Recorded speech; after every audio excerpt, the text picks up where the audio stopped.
میں نے جو قرآن سے آیہ کریمہ تلاوت کی ہے، آج اپنے اس مختصر سے وقت میں ان 3 شخصیات کا ذکر کروں گا جن سے کچھ عرصے کے لیے حضور اکرم صلی اللہ تعالیٰ علیہ وسلم ناراض رہے۔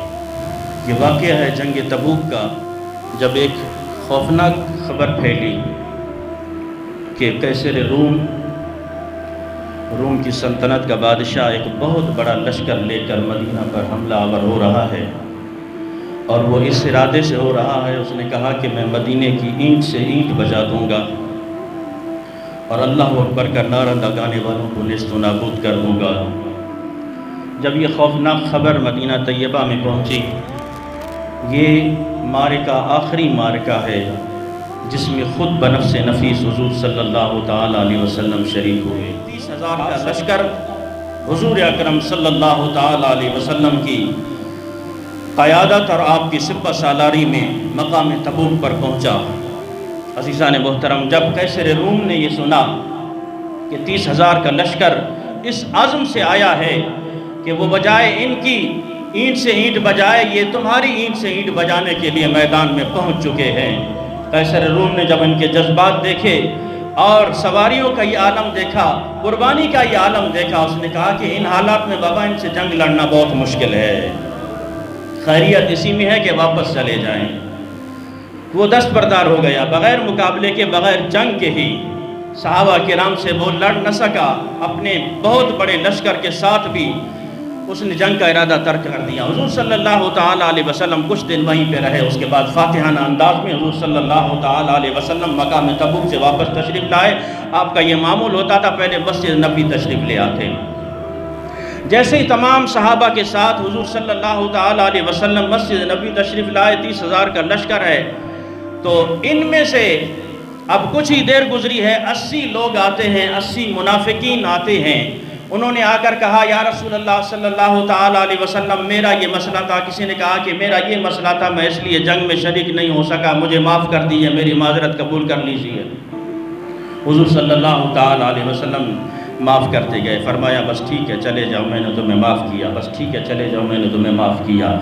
80 لوگ ایسے تھے جن کو حضور صلی اللہ تعالیٰ علیہ وسلم نے معاف کر دیا۔ 3 صحابی آگے بڑھتے ہیں جن میں حضرت کعب بن مالک، حضرت ہلال بن امیہ، حضرت مرارہ بن ربیع رضی اللہ تعالیٰ عنہما۔ عرض کیا رسول اللہ صلی اللہ تعالیٰ علیہ وسلم، ہمارا کوئی عذر نہیں ہے، ہمارا کوئی عذر نہیں ہے، ہم سستی اور غفلت کی وجہ سے جنگ تبوک میں شریک نہیں ہو سکے، اب آپ جو ہمارا فیصلہ فرمائیں۔ رسول اکرم صلی اللہ تعالیٰ علیہ وسلم نے ارشاد فرمایا، تم نے سچ کہا ہے، تم نے سچ کہا ہے۔ وہ پہلے آنے والے جو لوگ تھے منافقین، ہر ایک بناوٹی جھوٹ بنا کے اپنی چھٹی کراتا گیا، لیکن سرکار دو جہاں صلی اللہ تعالیٰ علیہ وسلم کو بھی بتاتا کہ ان کے دل میں نفاق ہے، ان کے دلوں میں نفاق ہے۔ فرمایا بس تم چلے جاؤ۔ لیکن جب یہ 3 لوگ آئے، سرکار دو جہاں صلی اللہ تعالیٰ علیہ وسلم کے سامنے اپنا مدعا پیش کیا، یا رسول اللہ ہماری کوئی مجبوری نہیں تھی، ہمارا کوئی عذر نہیں ہے، ہم غفلت کی وجہ سے اس جنگ میں شریک نہیں ہو سکے، اب آپ جو فیصلہ فرمائیں ہمیں قبول ہوگا۔ میرے آقا فرماتے ہیں تم نے سچ کہا، لہٰذا اب انتظار کرو جب تک اللہ کا حکم نہ نازل ہو جائے، اب انتظار کرو جب تک اللہ کا حکم نہ نازل ہو جائے، وہی فیصلہ فرمائے گا، اور اب تم یہاں سے چلے جاؤ۔ میں اعلان کر رہا ہوں اے میرے صحابہ، آج کے بعد ان سے کوئی کلام نہیں کرے گا، آج کے بعد کوئی ان سے سلام نہیں کرے گا، آج کے بعد کوئی ان سے ملاقات نہیں کرے گا۔ حضرت کعب فرماتے ہیں خدا کی قسم، جب رسول اللہ صلی اللہ تعالیٰ علیہ وسلم نے یہ فرمایا، جسم کے اندر سے جان نکل چکی تھی، کب کبھی طاری ہو گئی کہ رسول اللہ صلی اللہ تعالیٰ علیہ وسلم ہم سے ناراض ہو گئے، اب ہمارا کیا ہوگا، اب جو ہونا تو ہو گیا۔ بڑی منت سماجت کی، میرے آقا نے فرمایا بس چلے جاؤ، اللہ کے حکم کا انتظار کرو، اللہ کے فیصلے کا انتظار کرو۔ میرے آقا نے جب فرمایا کوئی سلام نہیں، کوئی دعا نہیں، تمام صحابہ نے سلام دعا ختم کر دی۔ حضرت کعب فرماتے ہیں جسے سلام کرے وہ ہمارے سلام کا جواب ہی نہ دے، جسے ہاتھ ملانے کے لیے ہاتھ آگے بڑھائیں وہ آگے منہ پھیر لے۔ حضرت کعب فرماتے ہیں بڑی پریشانی کا عالم تھا، اور میرے دل پر جو گزر رہی تھی وہ میں جانتا ہوں۔ حضرت کعب فرماتے ہیں وہ جو دو اشخاص تھے، حضرت ہلال بن امیہ، حضرت مرارہ بن ربیع، وہ تو اس حکم کے بعد اپنے گھروں میں پابند ہو گئے، بیٹھ گئے۔ میں چونکہ ایک بہادر جوان تھا، میرے دل نے یہ گوارا نہ کیا کہ میں کس طرح گھر میں بیٹھ جاؤں، لہٰذا میں مسجد نبی میں نمازیں پڑھنے بھی چلا جاتا تھا۔ حضور اکرم صلی اللہ تعالیٰ علیہ وسلم سے جان بوجھ کے ان کے پیچھے میں کھڑا ہو جاتا کہ رسول اللہ صلی اللہ تعالیٰ علیہ وسلم میری طرف نگاہ رحمت فرما لے۔